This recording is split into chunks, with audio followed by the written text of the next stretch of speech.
বাংলা, বিহার, উড়িষ্যার শেষ স্বাধীন নবাব নবাব সিরাজউদ্দৌলার সমাধিস্থল খোশবাগ, যা বর্তমানে অবহেলা ও অনাদরে ধুঁকছে। কবরস্থানের বাগানটি বাংলার প্রথম নবাব নবাব আলীবর্দী খাঁ নির্মাণ করেন। কবরস্থানের বাগানের বাইরের দেওয়ালে মার্কসেট্রির জন্য লুপ করা ছিল এবং দুপাশে ছিল অষ্টভুজ দুর্গ। বাংলা, বিহার, উড়িষ্যার শেষ স্বাধীন নবাব সিরাজউদ্দৌলার সমাধিস্থল হলো খোশবাগ, যা আজ বর্তমানে অবহেলা অনাদরে ধুঁকছে। প্রসঙ্গত, কবরস্থানের বাগানটি বাংলার প্রথম নবাব নবাব আলীবর্দী খাঁ নির্মাণ করেন। এটি প্রাচীরযুক্ত বেড়া নিয়ে গঠিত। বাইরের দেয়ালে মাস্কেটরির জন্য গর্তলু করা, অষ্টভুজ দুর্গ দুপাশে। খোশবাগের আক্ষরিক অর্থ সুগন্ধিযুক্ত বাগান অথবা খুশবুদার বাগিচা। এর থেকেই এই জায়গার নাম হয় খোশবাগ, যা এখন নবাব সিরাজউদ্দৌলা সমাধিস্থল নামে পরিচিত। কথিত আছে যে এই স্থানে 108 ধরনের গোলাপের বাগান ছিল, যার সুন্দর গন্ধে মুখরিত হতো এই এলাকা। বর্তমানে এই বাগানটিতে সিরাজউদ্দৌলা, আলীবর্দী খান সহ তাদের পরিবারের মোট 34 জন সদস্যের কবর রয়েছে। সেই ইতিহাস আজও বর্তমান। এই ইতিহাসের রসদ উপভোগ করতে দেশ বিদেশ থেকে পর্যটকেরা আসে এই মুর্শিদাবাদ জেলায়। কিন্তু ভাগীরথীর অপর প্রান্তে অবস্থিত খোশবাগে গুটি কয়েক পর্যটকেরই দেখা মেলে। মুর্শিদাবাদ জেলার একমাত্র শিল্প হলো পর্যটন শিল্প। পর্যটকেরা বেশিরভাগই হাজারদুয়ারি, কাটরা মসজিদ, ইমামবাড়ি, ওয়াসিফ মন্দির এগুলি উপভোগ করলেও ভাগীরথী পেরিয়ে খোশবাগে কেউ যায় না। এ নিয়ে আক্ষেপ এলাকাবাসী থেকে গাইড ও প্রশাসনিক কর্তাদের। বর্তমানে কেন্দ্রীয় সরকারের আর্কিওলজিক্যাল সার্ভে অফ ইন্ডিয়ার তত্ত্বাবধানে থাকা এই জায়গাগুলিকে কোনো রকম ভাবেই গুরুত্ব দেওয়া হয় না বলেই জানালেন বর্তমান মুর্শিদাবাদ পৌরসভার পৌরপিতা ইন্দ্রজিৎ ধর। তিনি জানালেন, রাজ্য সরকারকে কোনো রকম ভাবে কোনো পদক্ষেপ গ্রহণ করতে দেওয়া হয় না, যার কারণে এই পর্যটনীয় স্থানগুলি অবহেলায় পড়ে রয়েছে। পর্যটকদের দাবি, ঠিক মতন যোগাযোগ ব্যবস্থা ও এলাকার পরিকাঠামো ব্যবস্থা ঠিক নেই। যতটা আবেগ নিয়ে দেখতে এসেছিলাম, ততটা হতাশা নিয়েই ফিরে যাচ্ছি। দৌলার সমাধিস্থল তো এসে দেখছি এখানে খুব একটা পরিকাঠামো ভালো নয়, কারণ এটা নবাবের আর কি বাংলার নবাব ছিলেন, ওনার সমাধিস্থল। এটা একটু পরিকাঠামোটা ভালো হওয়ার দরকার ছিল, কারণ আমরা এই বাচ্চাদের নিয়ে আসি এখানে, তো আসাতে এসে একটু ঘোরাফেরার জায়গা বা বাগান, একটু বাচ্চাদের খেলার জায়গাগুলো একটু ভালো হওয়ার দরকার। পর্যটক সেভাবে আসে না। হ্যাঁ, পর্যটক সেভাবে আসে না। এই তো দেখছেন, আপনারাও দেখছেন যে এটার হাল কীভাবে পড়ে আছে। একটু পরিকাঠামোটা আরও ভালো হওয়ার দরকার আছে। আর এটাই আমার গভর্নমেন্টের কাছে একটু বলার। अरे भैया कहाँ हैं आप? अरे ऐप में तो 5 मिनट दिखा रहा है। तो ऐसे कीजिए, कैंसिल कर दीजिए, मैं दूसरी कैब कर लूंगा। क्या बात कर रहे हैं आप?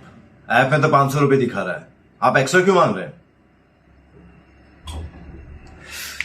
क्या आप भी रोजाना ट्रेवल करने के लिए कैब बुक करते हैं? और क्या इसी तरह के एक्सपीरियंस का सामना करना पड़ता है आपको भी? तो आइए, अब इस एक्सपीरियंस को बेटर बनाने का टाइम आ गया है रेडी टू कैब के साथ। रेडी टू कैब से इंडिया का most trusted and fastest growing cab booking platform. Ready to cabs पर आपको कैब्स बुकिंग सर्विसेज ही नहीं, बल्कि यहाँ पर आप local taxi, rickshaw, AC non AC taxi सब बुक कर सकते हैं। और सबसे अच्छी बात तो ये है कि यहाँ पर आप अपना फेयर खुद डिसाइड करते हैं, है ना ये अच्छी बात? अब लंबे इंतजार की जरूरत नहीं है, ना ही एक्स्ट्रा फेयर देने की जरूरत है, और अपने डेस्टिनेशन पर लेट पहुंचने की टेंशन भी खत्म। यहाँ पर सिर्फ बुकिंग ही नहीं, रेडी टू कैब्स के साथ आप एज ए करियर भी अपने आप को ग्रो कर सकते हैं, जहां पर इंडिया के बाकी के सारे प्लेटफॉर्म के कंपैरिजन में आप ज्यादा रेवेन्यू जनरेट कर सकते हैं। तो अब इंतजार कैसा?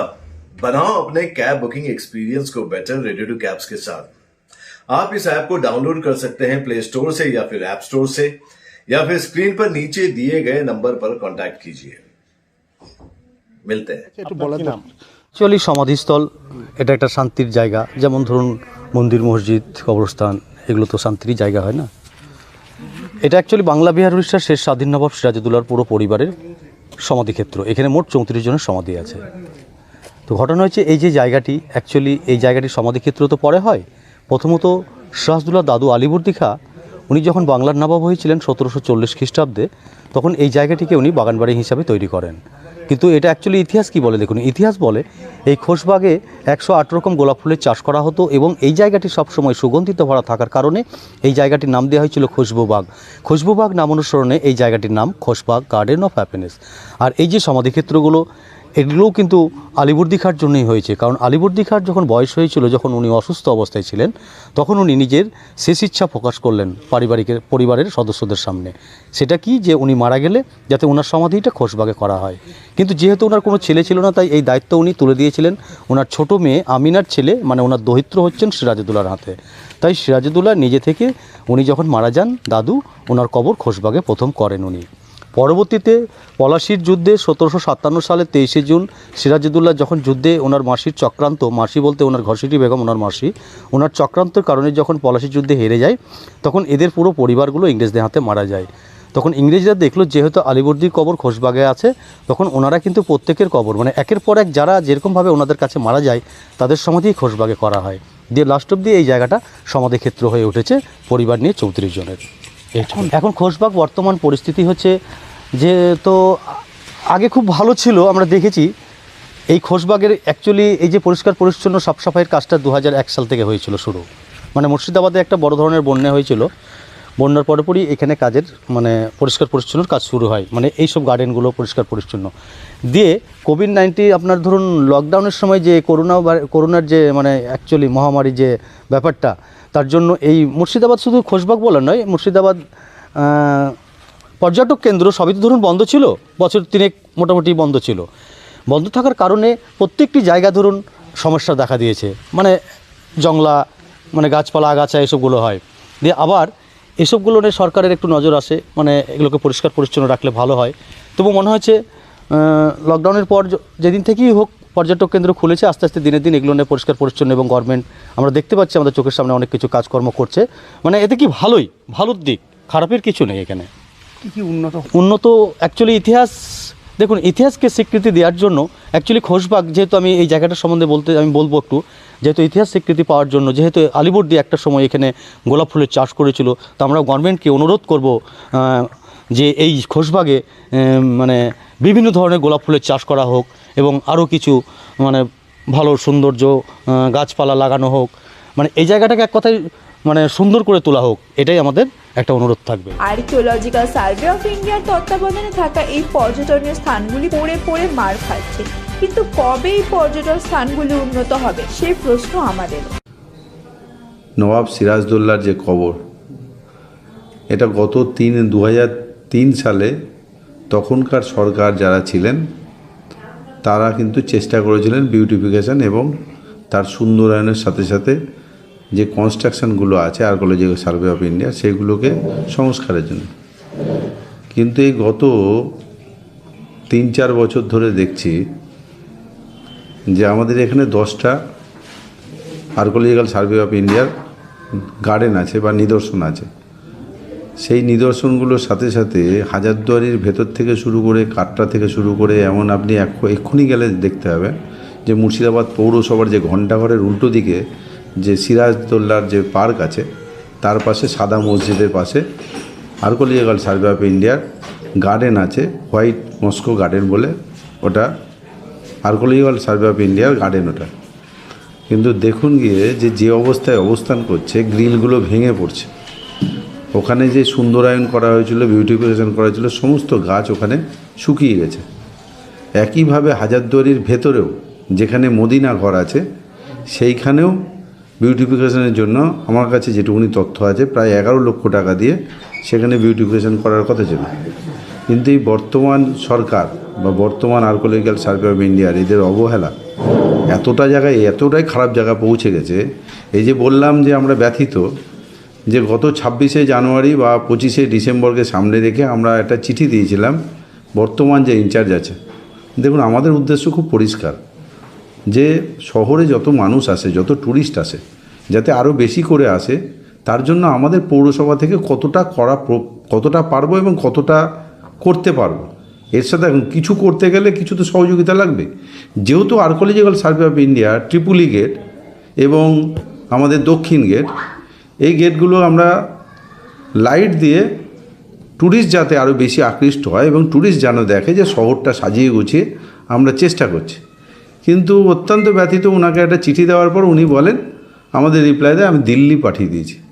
তাহলে আর্কোলজিক্যাল সার্ভে অফ ইন্ডিয়ার জিনিস, কিন্তু আমরা তো ভারতীয় এবং পৌরসভার আন্ডারে, তো পৌরসভার ইখতিয়ার নেই যে এটা ওখানে সুন্দরায়নের জন্য কিছু দিনের জন্য যে সমস্ত ট্যুরিস্ট আসছে তাদেরকে উপহার দেবো, একটু লাইট বা একটু সাজিয়ে তুলব, এটার জন্য তিনি দিল্লি দেখাচ্ছেন।